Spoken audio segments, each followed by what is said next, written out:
आता बघूया वजन म्हणजेच वस्तुमान. एखाद्या वस्तूचं वस्तुमान किंवा वजन जास्त किंवा कमी आपण कसं बघणार? छान, एका हातात एक वस्तू घ्या आणि दुसऱ्या हातात दुसरी वस्तू घ्या.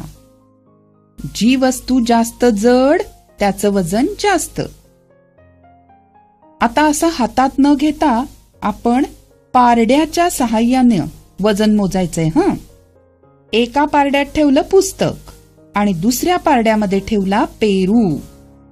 पुस्तकाचं पारडं गेलं खाली म्हणजे पुस्तकाचं वजन जास्त आणि पेरूचं पारडं वर म्हणजे पेरूचं वजन कमी.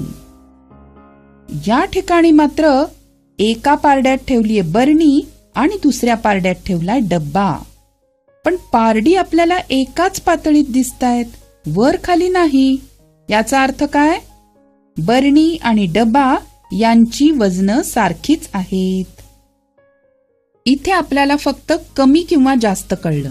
आता प्रत्यक्षात वजन किंवा वस्तुमान कसं बरं मोजूया?